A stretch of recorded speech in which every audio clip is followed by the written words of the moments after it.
Fala turma, professor Samuel Dória, mais uma vez falando de matemática com vocês. E aí, tudo bem com vocês? Chegamos em nossa 29ª aula dessa maratona de estudos. Então pessoal, em nossa 29ª aula, nós já estamos nos aproximando da 30ª aula. Na 30ª aula nós vamos entrar em revisão, para na 31ª nós fazermos a segunda avaliação. Estamos finalizando o nosso ano letivo, esse ensino remoto, e aí nós precisamos fazer a segunda avaliação.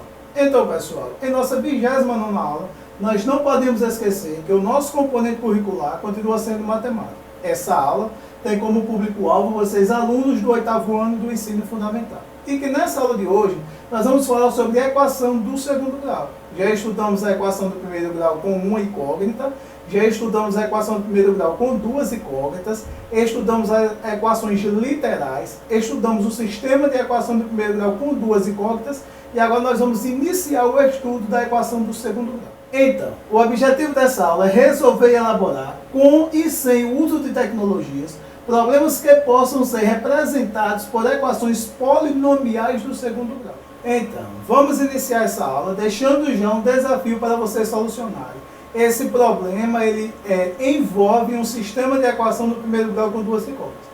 Você vai responder e vai deixar aqui abaixo nos comentários a sua resolução e vai dizer se você usou o método da adição ou o método da substituição. Então, nós vamos iniciar falando desse tipo de equação. É a equação do segundo grau, que é da forma ax² mais c igual a zero. Ou seja, ela tem o termo a, tem o termo c e não tem o termo b. O termo b, que é o termo também que vem acompanhado de x. Olha, gente, presta atenção. Aqui A e C são números reais, onde A, em hipótese nenhuma, ele pode ser zero. Por quê? Porque se A for zero, ao você multiplicar o A substituindo por zero, vezes x², aí esse termo deixa de existir. Se esse termo deixar de existir, nós vamos ficar somente com C. Como o maior expoente de C é 1, ele pode ser considerado uma equação do primeiro grau. Portanto, esse é o primeiro exemplo de equação do segundo grau da forma incompleta que nós vamos solucionar, tendo o termo ax² mais c igual a zero. C, ele é considerado termo independente. Ele nunca vem acompanhado de uma incógnita. Portanto, ele é um número real qualquer. Então, a princípio, o que é que a gente precisa saber? Essa é uma equação do segundo grau, porque o maior expoente da variável x é 2. E também ela tem o termo A, o termo C e não tem o termo B. Então, ela é uma equação incompleta. Depois vocês sabem, para ser considerada equação, tem que ter no mínimo uma incógnita, tem que ter uma igualdade primeiro e segundo membro. Então, essa é uma equação e considerada do segundo grau por causa do maior expoente.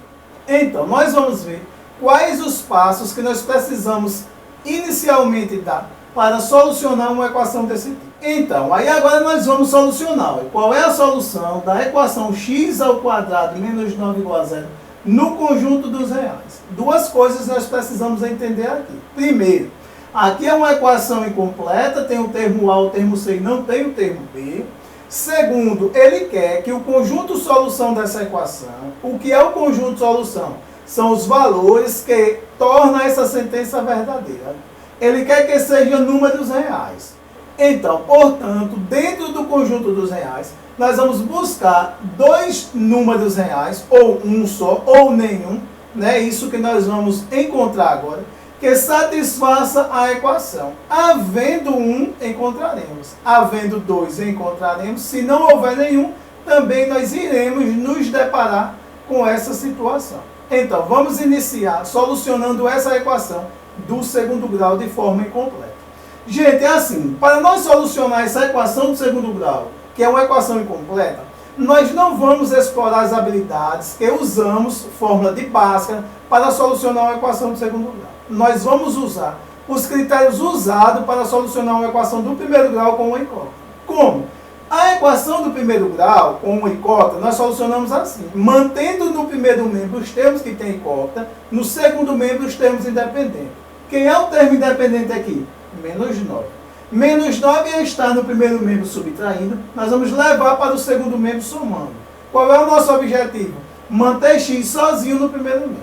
Portanto, coloquei já menos 9 no segundo membro, agora ele está somando. Ficou no primeiro membro x² igual a 9. Preste atenção. Quando você tem x ao quadrado, você tem x duas vezes, multiplicando ele por ele mesmo duas vezes. Nós queremos o valor de x apenas. Então, nós vamos pegar o expoente, que está no primeiro membro como um expoente, nós vamos levar para o segundo membro, com a função inversa. Qual é a função inversa da potenciação? A radiciação. Nesse caso, por ser 2, raiz quadrada. Portanto, nós pegamos o expoente 2, que estava no primeiro membro, levamos para o segundo membro. No segundo membro, ele é uma raiz quadrada. Adicionamos agora mais ou menos. Por quê? Porque uma equação de segundo grau geralmente nos fornece duas raízes reais distintas. Uma nós encontramos utilizando a adição, outra utilizando a subtração.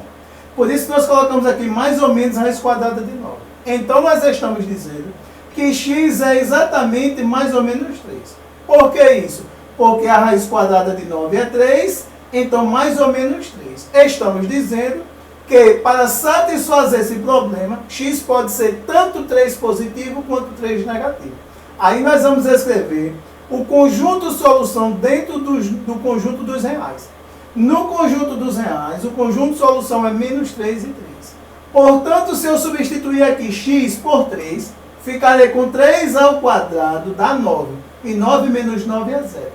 Se eu substituir x por menos 3 e colocar dentro do parêntese, menos 3 ao quadrado dentro do parêntese é 9 positivo. E 9 menos 9 é 0.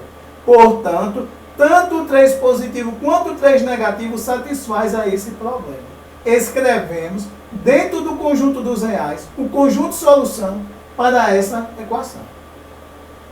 Então, vocês viram como é fácil solucionar uma equação do segundo grau, mas da forma que nós solucionamos uma equação do primeiro grau, explorando as mesmas habilidades. Depois, no nono ano, vocês vão conhecer a forma geral de uma equação do segundo grau e a fórmula de Bhaskara, que nos permite solucionar qualquer equação do segundo grau. E aí, vocês entenderam um pouquinho a respeito da equação do segundo grau? Podemos solucionar uma outra equação do segundo grau incompleta. Então, vamos conferir. Ela tem o termo A, o termo C e não tem o termo B. O maior expoente da variável x é 2, então é uma equação do segundo grau. Vamos usar as mesmas habilidades usadas neste na equação que já solucionamos para solucionar essa daqui. E veja que o conjunto de solução também tem que estar no conjunto dos reais. Então, gente, vamos fazer o mesmo critério. Vamos isolar x no primeiro membro. Passando o 16 que estava positivo para o segundo membro, ele vai na função inversa, vai subtraindo. E aí nós ficamos com x ao quadrado igual a menos 16. Agora é a vez de passar o expoente. Ele é uma potenciação, vai passar como radical. X vai ser igual a raiz quadrada de menos 16. Mais ou menos, né? Deveríamos colocar aqui. Então, aqui eu não coloquei o mais ou menos, mas vocês sabem, tem que ter x é mais ou menos raiz quadrada de 16. Mas também eu não coloquei, por quê? Porque assim, nós sabemos que dentro do conjunto dos reais não existe a raiz quadrada de um radicando negativo. Portanto, nós vamos dizer que a solução para essa equação é um conjunto vazio. Vocês sabem que esse símbolo indica conjunto vazio. O que é que nós estamos dizendo? Nós estamos dizendo que dentro do conjunto dos reais, nós não temos um número que é multiplicado por ele mesmo duas vezes, seja menos 16. Portanto, nós não temos solução para essa equação dentro do conjunto dos números reais. Então, solucionamos duas equações do segundo grau da forma incompleta. Então, pessoal, essa aula é muito simples, era só para nós concluirmos o estudo das equações. Já vimos a equação do primeiro grau com uma incógnita, a equação do primeiro grau com duas incógnitas, a equação literal do primeiro grau com duas incógnitas, já vimos o sistema de equação do primeiro grau com duas incógnitas e agora a equação do segundo grau da forma incompleta. Não esqueça de solucionar os problemas propostos lá no desafio, de curtir as nossas videoaulas, de deixar o seu comentário aqui a resposta do desafio proposto no início da aula, dizer qual foi o critério que você usou, se foi o método da adição, o método da substituição ou o método da comparação. Um forte abraço e até o próximo encontro.